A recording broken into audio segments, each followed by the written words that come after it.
2 দিন ছেঁচড়া বৃষ্টি হওয়ার পর 3 দিনের দিন এত রোদ দেয় যে তখন মনে হয় যে বৃষ্টি না হলেই মনে হয় ভালো হতো। পাখিগুলো সকালে একবার এসে ঘুরে গেছে, তখন আমি কাজে একটু ব্যস্ত ছিলাম জন্য ওদেরকে বিস্কুট দিতে পারিনি। তো এখন ওদেরকে বিস্কুট দিলাম, আর ওদেরকে একটু জলও দিতে ইচ্ছা করে কিন্তু ওরা জল খেতে চায় না। এর আগে একবার ওয়ালের উপরে দিয়েছিলাম একটা বাটিতে জল, কিন্তু ওরা খায়ই না। আর একসাথে অনেক রকমের পাখি আসে, তো তাই একে অপরের সাথে সবসময় মারামারি করে যে কে আগে খাবে।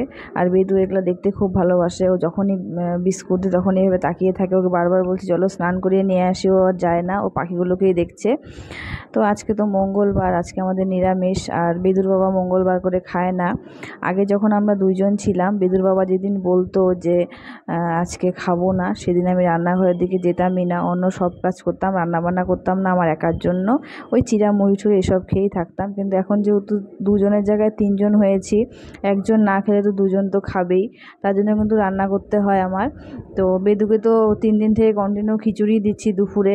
শনিবার থেকে আমরা কন্টিনিউ নিরামিষ খাচ্ছি, আজকে পর্যন্ত খাবো নিরামিষ। তা ভাবলাম যেহেতু আমরা 2 জনে খাবো, তাই আলাদা আলাদা কিছু আর করব না। আমার জন্য যা রান্না করব সেটাই একটু ঝাল ছাড়া বা মশলা ছাড়া রান্না করব, যাতে ও খেতে পারে। তো সেই জন্য পনির রান্না করছি, আর এদিকে ভাতও বসিয়ে দিয়েছি। আর যেদিন ওকে ভাত দেই সেদিন কিন্তু ভাতটা একটু বেশি করে সেদ্ধ করি। আর যেদিনই ভাবি যে বেদুকে আজকে আমাদের থেকেই খাওয়াবো, সেদিনই আমার কাজের চাপ আরও বেশি করেই বেড়ে যায়। কারণ আমরা তো একটু দেরি করে খেলেও কোনো অসুবিধা নেই, বেদুকে তো 2:30টার মধ্যে বা 3টার মধ্যেই খাওয়া দিতে হবে, তাই নাকে মুখেই রান্না করতে হয়। আর যেহেতু বাবা খাবে না, তাই বেশি কিছু আর রান্না করব না। ওই একটু গাজর আর আলু দিয়ে পনিরটা করব। আর সবজিওয়ালার কাছ থেকে আজকেও একটু পুঁই শাক রেখেছিলাম, কারণ সবজিওয়ালার কাছে আর কোনো শাক ছিলই না পুঁই শাক ছাড়া। ওই অল্প করে একটু পুঁই শাক রেখেছি, আর শুধু শাকগুলো রান্না করব, ডাঁটা পাটা রান্না করব না। তো এখানে কোনো মশলাই দিইনি, ফোড়নে শুধু গোটা জিরা, গোটা গরম মশলা আর একটু আদা ফোড়ন দিয়েছিলাম, ব্যাস লবণ হলুদ আর জল এই দিয়ে রান্না করব।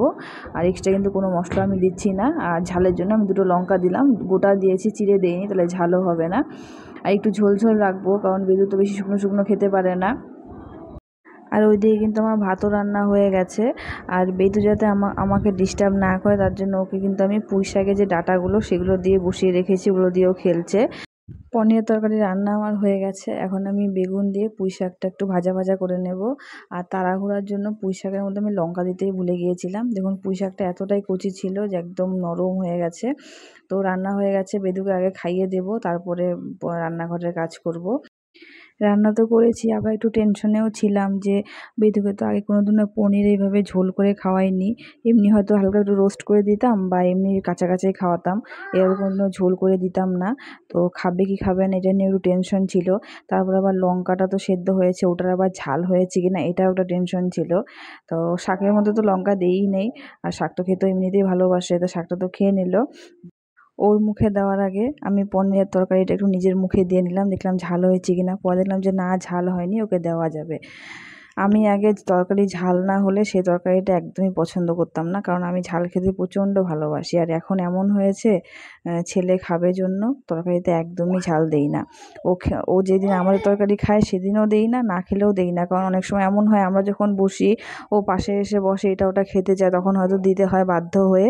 তাই এখন আমি সব তরকারিতেই একদম কম ঝাল দিই। তো এখন ওর খাওয়া শেষ হয়ে গেছে, আমি নিয়ে এসেছি আমার খাওয়া, তার সাথে আমি পাঁপড়ও ভেজে নিয়েছিলাম, কারণ নিরামিষ দিনে একটু ভাজা ঠাজা না হলে ভালো লাগে না।